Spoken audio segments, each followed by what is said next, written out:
बहुत ही important judgement है। 2023 CLC page number 161। Court ने क्या बताया कि जनाब, बच्चे का काम नहीं है कि मेरे वालिद की कैपेसिटी कितनी है कि मुझे खर्चा नानो नफ़का दिया जाए।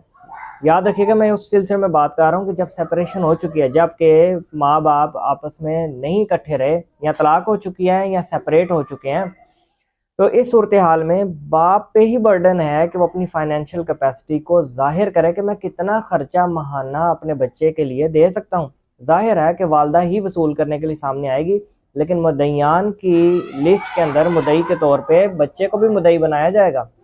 अब बच्चे का ये नहीं काम कंसिडर किया जाएगा कि बच्चा साबित करे कि मेरे वालिद की इतनी कैपेसिटी है। अच्छा, बाप ने कैसे साबित करना है केस के अंदर कि मेरी कैपेसिटी कितनी है, कि मैं कितनी मेंटेनेंस अपने बच्चे को दे सकता हूँ?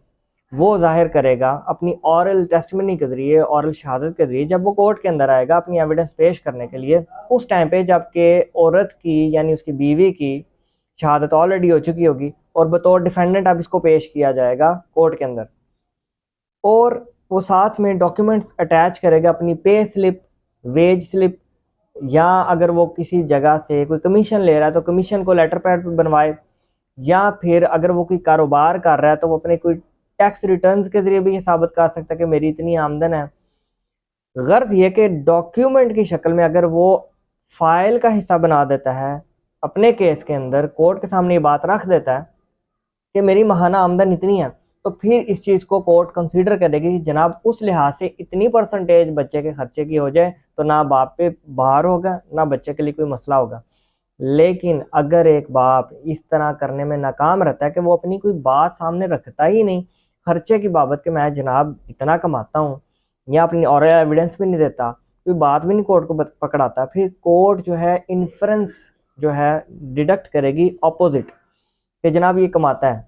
और इन्फ्रेंस वो कहाँ से लेगी? वो फिर माँ के स्टैंस को करेक्ट समझेगी कोर्ट, जो दावा उसने दायर किया होगा। और जाहिर है औरत तो बहुत बढ़ा चढ़ा के मोस्ट ऑफ द टाइम बतौर मदी कि जनाब खामद बहुत ज़्यादा कमा रहा है। ये एक प्रैक्टिस बनी हुई है, एक ट्रेंड है, कोई ढकी छुपी बात नहीं है कि एक आदमी हो सकता है 70,000 कमाता हो महीने का, लेकिन जब उस पर केस किया जाता है उसकी मौजूदा बीवी या साबका बीवी कह लें, तो वो बढ़ा चढ़ा के 2-3 लाख का तो बताती है कोर्ट के अंदर कि जनाब मेरा खामन तो ये है, वो है, उसकी लैंडलॉर्ड है, उसकी प्रॉपर्टीज़ हैं, वगैरह वगैरह। तो फिर अगर आप इस चीज़ से बचना चाहते हैं कि आप हकीकत कोर्ट के सामने रखना चाहते हैं और कोर्ट को बताना चाहते हैं कि जनाब मेरी कैपेसिटी इतनी नहीं है, मैं कम खर्चा दे सकता हूँ अपने बच्चे को, तो फिर आपको कोर्ट की हेल्प करनी पड़ेगी, कोर्ट को कन्विंस करना पड़ेगा किस तरह डॉक्यूमेंट्स अटैच करके अपनी फाइल के साथ ऑरल एविडेंस देकर और अपनी शहादत अच्छे तरीके से वकील के थ्रू कोर्ट में प्रेजेंट करके कि जनाब मेरी महाना आमदन इतनी है। याद रखिएगा, सिर्फ शहादत नहीं, शहादत के साथ एक चीज़ क्रॉस एग्जामिनेशन भी चलती है जो कि part and parcel of the case है।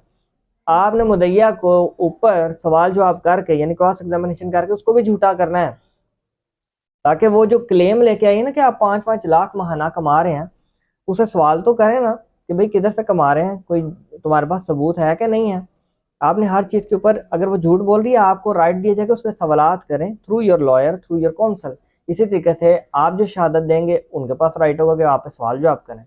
इसे कहते हैं जिरा। और ये सारे मामलात कोर्ट के सामने बड़े कैलकुलेटेड और रीजनेबल वे में पेश किए जाने चाहिए, ताकि बतौर शोहर आपके साथ ज्यादती ना हो कि औरत के अगर वो झूठा दावा है कि आप बहुत ज़्यादा कमा रहे हैं तो वो उसको ही मनो अन तस्लीम ना कर लीजिए। आपका भी स्टैंस कोर्ट के ऊपर प्रॉपरली आना चाहिए। Thank you.